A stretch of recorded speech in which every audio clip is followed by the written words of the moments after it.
So I tell you, prayer will be answered. All prayers are answered if you know how to pray. And pray is not begging. You don't petition. You give thanks. Well, you aren't going to give thanks to something that isn't, but you must actually believe in God. As you're told, he who comes to God must first believe that he exists and that he rewards those who seek him. But you must first believe that he exists.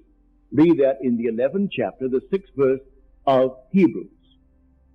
All who would come to God must first believe that he exists. Well, I know he exists. I hope that everyone here knows he does exist. But as Blake said, why stand we here trembling around, calling on God for help, and not ourselves, in whom God dwells? So why turn on the outside to call upon a God when he dwells in me? Well, he dwells in me as my imagination. So I will commune with my own imagination until I am satisfied that it is done. And you get into the habit of feeling that it's done, the feeling of relief, and then you go about your business. And let it take its own course. It will take its course, and it will come out perfectly. So you don't beg anyone, you don't petition anyone, and it has nothing to do with so-called holiness. That is such an abused word. He is a holy man. May I tell you, if anyone introduces you to a person as a very holy man, turn and run. They'll fleece you. And I am not fooling. They come over here from India, and all, you see them on the TV. Next thing you know, they're getting $500 for a special course. And people who have more money than brains, they pay all. Then off to India he goes with his multiple fortunes that he's simply taken from those who aren't given to thinking. So money doesn't care who owns it. So they have it, and so they'll give it out to anyone who is called a holy man. Well, I have had my experience with these so-called holy men. One little fellow, you all know him, you saw him on TV. And some reporter asked him, why do you advertise so much? You're always advertising, building up your own little personality. And Jesus never did. And in the little high-pitched voice of his, he started laughing. He said, that's why it took him so long. Well, I mean, after all, you sit down in your living room and you turn your little set on to listen to that nonsense. But people do it, and they're paid him for it. Now here, may I tell you, you have everything that it takes to be the man, to be the woman that you want to be. Don't pass the buck. You have it right here this very night. Know what you want to be. Be definite. When you know exactly what you want to be, don't ask anyone if it's possible. You simply feel that you are it. What would the feeling be like if it were true? Would my wife, my husband, my friends know it? Let them know it, not verbally. Let them know it all in your imagination. Let them see you as they would have to see you if it were true. Just let them see you. And go to sleep in that assumption. For I know from my own experience that an assumption, though denied by my senses and therefore called by the world false, if persisted in, will harden into fact. That I do know. An assumption, the same simple little assumption. If you will persist in it, it will harden into fact. That is a law. How else would you interpret this statement from the 11th chapter of the book of Mark? Whatever you ask in prayer, believe that you have received it, and you will. How are you going to interpret that? Whatever you ask in prayer, believe that you have received it, and you will. No limit is placed upon the power of belief. It doesn't even say it has to be good for you. It leaves you entirely free to make your choice and take the risk.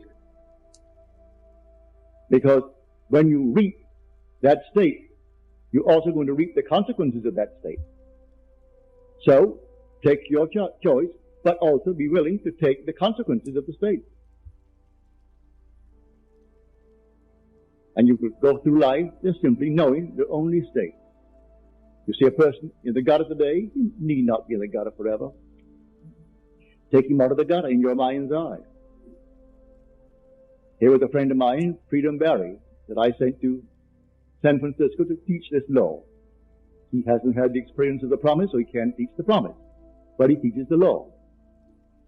Before he opened, he saw a man crossing the street while he was airing his little dog. The man came over. First of all, he passed nice complimentary thoughts about the dog, which Freedom enjoyed. And then he said, could you let me have a little money? And Freedom said, I'm sorry, but I do not have any money. The man was very nice about it, a gentleman evidently, and he went his way. And Freedom, before he made one step, he remained right there on that sidewalk and saw that man gainfully employed. He said to Freedom he hadn't worked. He was out of work.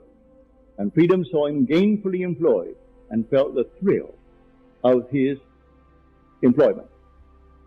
A month later, Freedom is out walking the little dog. And this man crosses the street, comes over to Freedom. He said, I don't suppose you remember me. And Freedom said, oh, yes, I do. Very well.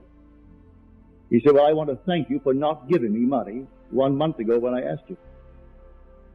Had you given it to me, I'd be asking you for money today. But I got so mad with myself to be placed in that position to ask a total stranger for money, I went home determined I am going to get a job. He didn't know what Freedom had done, but Freedom did that, which pushed him out of that state of asking for money into a state of earning it. He went out the very next day after he met Freedom and got himself a job that paid well. He said, I'm on the job that I got the day after I asked you for money. I'm still on it, and there is room for growth in that job, and I'm sticking with the job. So again, thank you for not giving me the money. If Freedom had done what most people would do, would have walked away and said, no, I don't have any money for you, or I don't have money, without explaining why. But Freedom did something about it. He put the man in an entirely different state. And having put him in a different state, the man got a job the very next day. So I say to anyone, you can try it. Don't pass the buck and help everyone of this world. You create states to deliver individuals evermore. These are states that you create, and you can drop them. But the other states of which I spoke earlier, the spiritual states of the soul are forever, and no one's going to change them. But to make myself clear, when you are in the final state of the apostle, it doesn't mean you're better than you yourself when you're in that multitude of confusion. For God was playing that as he's playing the state of the apostle. But God is above all states. And you are God. So you're not an apostle forever. You play that, and that's the final part of the journey. And you come out redeemed when you hit that state. And you know that you are the apostle because you're sent. And the apostle is one who is sent. It's only then you know you've been chosen for a definite reason. And you're sent to tell what's going to happen to you. Well, then 30 years later, in my case, it happened to me that I could then speak with authority. I was not quoting anyone. I was not in any way speculating or theorizing. So when I tell you David is the Christ, I speak from authority, from experience, and therefore I speak with authority. When I tell you he is the only Son, which is a resultant state of the journey you made through those eternal spiritual states. And when you hit the last one, you are born.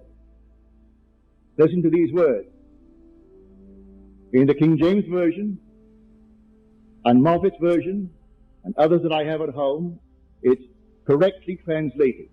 The Revised Standard Version, the New English Version, have added a word that confuses the entire thing. This is now the 8th chapter, the 11th verse of Romans. If the Spirit of him who raised Jesus from the dead dwells in us, he will also raise Christ. Two entirely different ones. But if you say also raise Jesus Christ, you're going to confuse the entire thing. So the King James Version leaves off the word Jesus when it comes to the second raising, which is Christ. And it happens just like that. Jesus comes first. It's the I am of man. That's the Father. He is awakened first. 5 months later, then comes David. 139 days after, the Father awakens within the sepulchre. Then comes an explosion, 139 days later, and then David stands before you. He is the resultant state. Now, when you read the Bible in the future, and I hope you all will, always bear in mind the characters mentioned there and depicted there are not individuals as you and I are. They are states of consciousness. From Adam to the very end, these are all states of consciousness. So, the names signify the state, if you know the meaning of the name. But do not think when you use the word Abraham, you're speaking of a man. As when I speak of Bill, Bill is a man. He's an individual. It says God wearing that mask called Bill. But when I speak of Abraham, that's a state of consciousness. But when you meet these states of consciousness in vision, they are personified. And you see a man, but it is not man as you are man. All these are contained within the human imagination.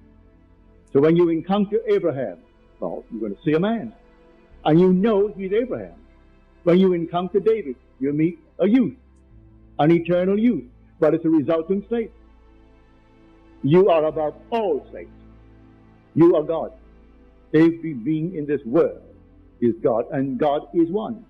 Hear, O Israel, the Lord our God, the Lord is one. And never get away from that. That is fundamental. The minute you have, and you get confusion in the world, only one God. And that God is named forever and forever is I am. That's the being. So when you awaken within the sepulchre, you know who awoke. You say, I am. There's no one present, just yourself. And you come out without the help of anyone. And then comes the imagery of Scripture that surrounds you, bearing witness to the truth of the story. But you are cast from then on in the central road. And so everything unfolds within the imagination of man. And that is God. So tonight, as you leave here, go out knowing you have the power and the right to become the man, to become the woman that you want to be, without hurting any person in this world. You don't need to hurt anyone to gain anything in this world. You go out and play your part fully. And let no one pull any rank, for all ranks are only states of consciousness. The king and the one who is a musician, the court jester, are both played by the same being, and that being is unseen by the two masks, the mask of the king and the mask of the court jester. For behind the mask is God, and God is simply I am. So one plays the part of the court jester, and one plays the part of the king, and we honor the mask and bow before the king. And that court jester may be nearer to apostleship. Do not judge from appearances, as you're told. When they saw this giant of a man stand before him, Samuel thought, well, certainly he is the Lord's chosen.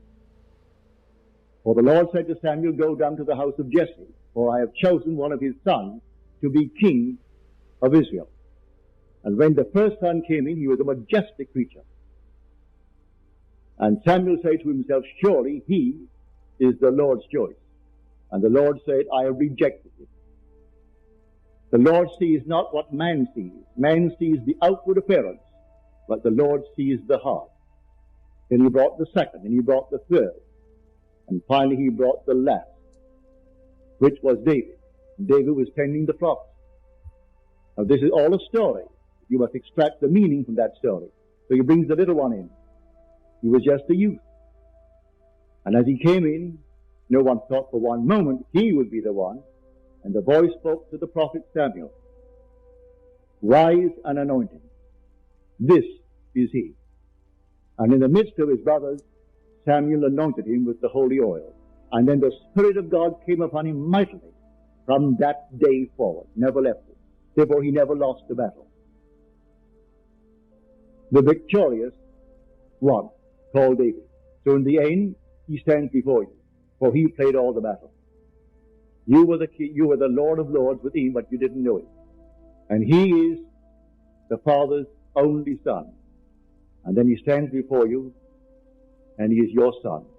And then only do you know you are God the Father. You gain all the assurance that you need when you see David. For he is God's Son, and he is your Son, therefore you must be God.